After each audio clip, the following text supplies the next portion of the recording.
Okay. What time we at? How long is this? I can't see, but I'm gonna start it over. Video. Okay, so first question. And Wait. We can edit this, but I think we should like give some introduction as to like.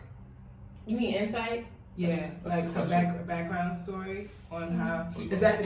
Yeah, after the introduction, then I can come in like, hey, this is how it started. Chavis Anderson. I need you to fix this. Oh, just pause it. No, I need you to fix it. Yeah, pause it so it's not recording.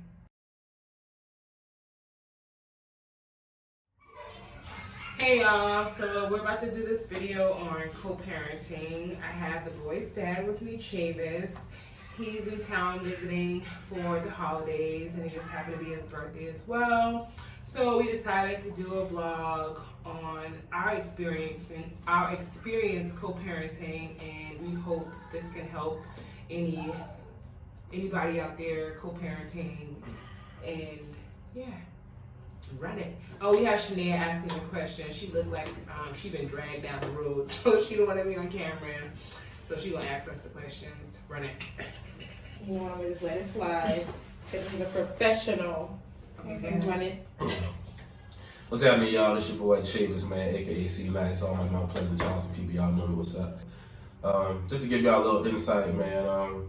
We've been co-parenting for about 1.5 years now, and things that weren't always easy, especially being in 2 different countries, 2 different time zones, and we had to work very hard to get through it.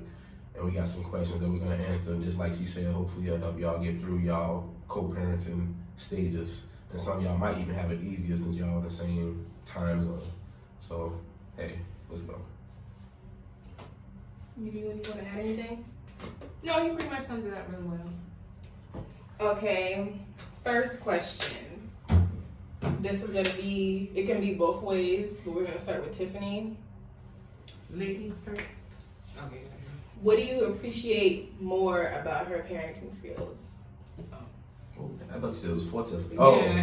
Man, just like I said from the beginning, and I mean, just being honest, females are a little bit better at taking care of boys, making sure that they're on stuff and taking time to do different things. But one of the things I appreciate more is how she pays attention to detail of their education and their wisdom and wanting a better life for them.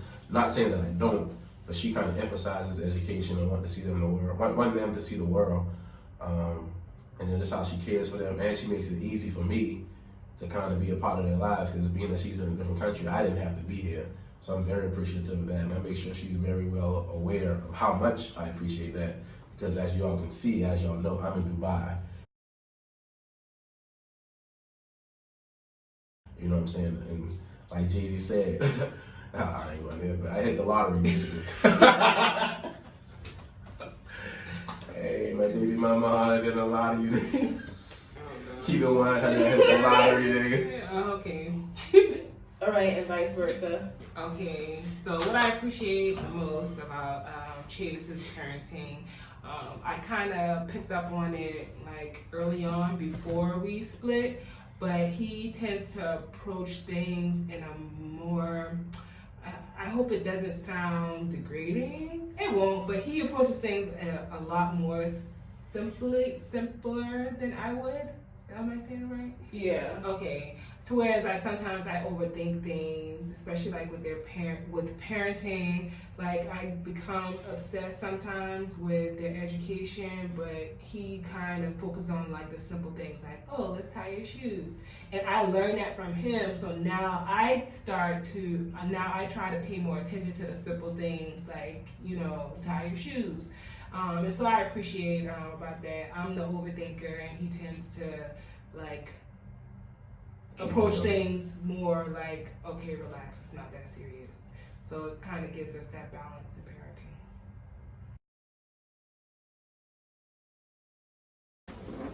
parenting. Okay.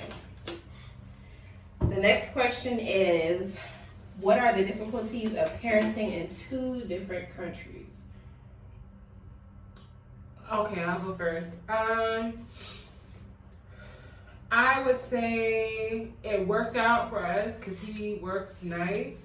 But sometimes it's easier for him to communicate with the boys because the boys are here and Shanae can facilitate the conversation. I'm usually at work. So I would say the different time zones would be like finding a good time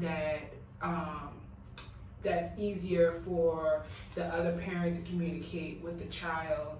Like when they were in the States and I was here, I had a hard time trying to figure out when would be a good time to call them, especially like, you know, just regular stuff. I'm not gonna call him every time I go to the grocery store, so he could be trying to call and we're like at the grocery store. So that's not just different time zone, that's different houses, but it definitely plays a factor when you're already up against being in a different time zone and you're calling when they're napping or whatever. So I would just say finding a good time to communicate with the kids. Piggybacking off what she said, which was definitely one of the difficulties when she first got the assignment to come over here before, you know, everything kind of went left or whatnot. But it's trying to find a balance to where as if the boys being up, the boys eating, the boys sleeping, and not messing up their routine just to wake up for me to call or for her to call. And I mean, well, it's 2019 now, so you basically can look on your phone and see what time it is. We're 9 hours ahead over here now, so. And then it kind of just makes it difficult because you don't want to call too much again because you start missing them too much. If you call every day, that time seems longer. And vice versa, you don't want to not call enough, and then they don't know what's going on. Like, why haven't I talked to daddy? Why haven't I talked to mommy?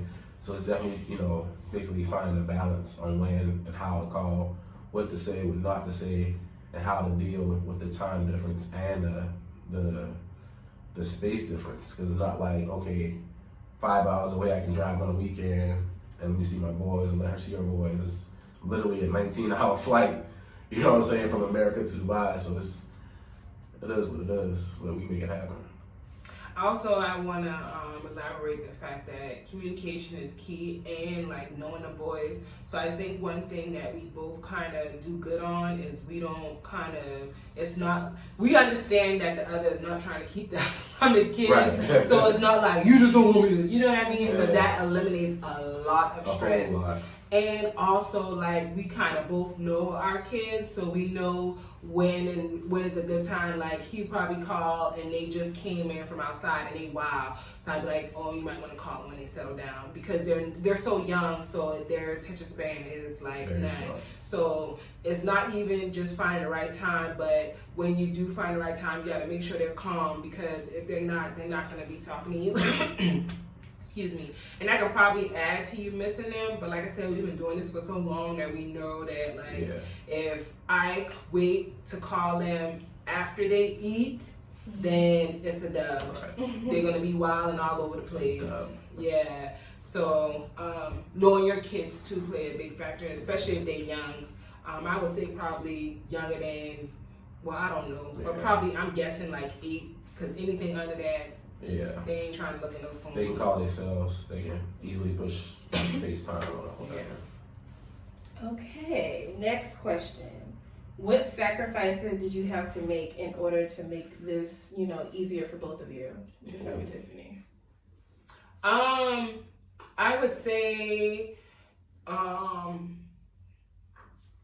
in the beginning, it was hard because obviously we were once together and we're not anymore. So I would think the sacrifices was earlier because I always try to put my kids first and I try to be realistic about a situation. And when we were going through our breakup, I had to like put my feelings in the back burner so I can have a, I guess, platonic relationship with him so we can give the boys what they need and make sure they're taken care of. He can communicate with them and vice versa. I can tell them what's going on and to keep the communication open in regards to the boys. So I had to put my feelings on the back burner.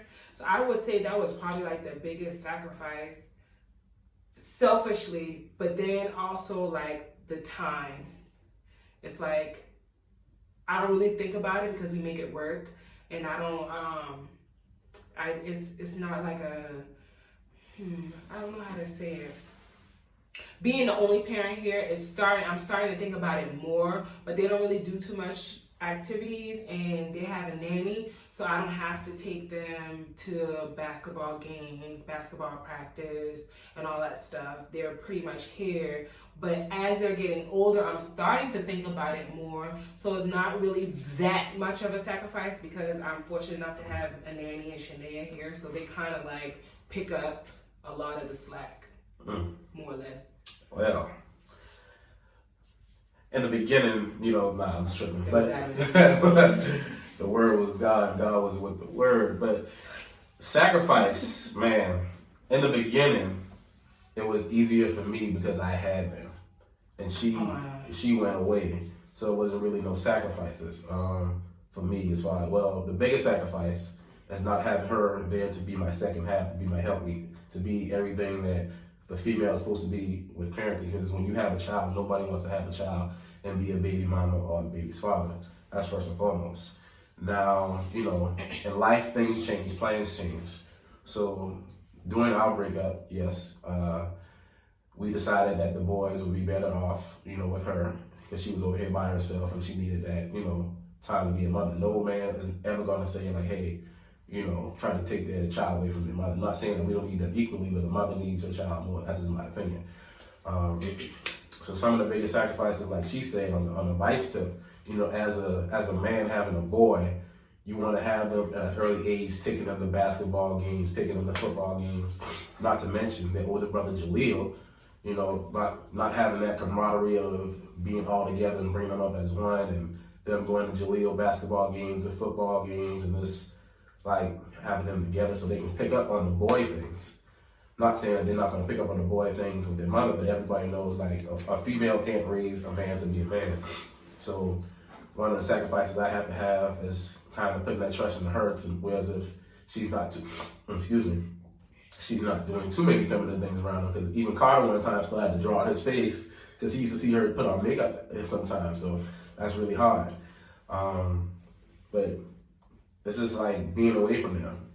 And at one point in time, she got mad at me. We're gonna keep it real because I wasn't calling as much.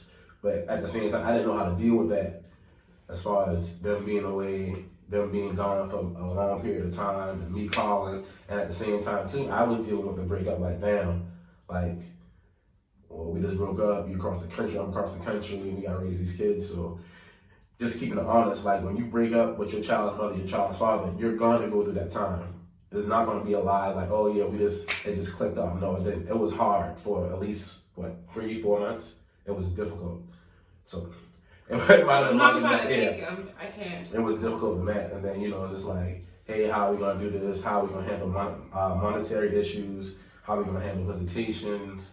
How are we going to handle when the boys come to Charleston, to the States, versus them coming to, Dubai? And then, like, one of the things that helped us out is the fact that we were best friends first. So once we initially got over that hard stage and started communicating more, just like she said, she had to put the feel on the back burner and do what's best for the kids. And once you become friends with that person, you can do anything. Like, you know what I'm saying? You can go to different things, do different activities, and just like do whatever you want to do. So one of the major sacrifices is putting your selfish feelings to the side for whatever the reason is that y'all split up or whatever. So just keep it moving.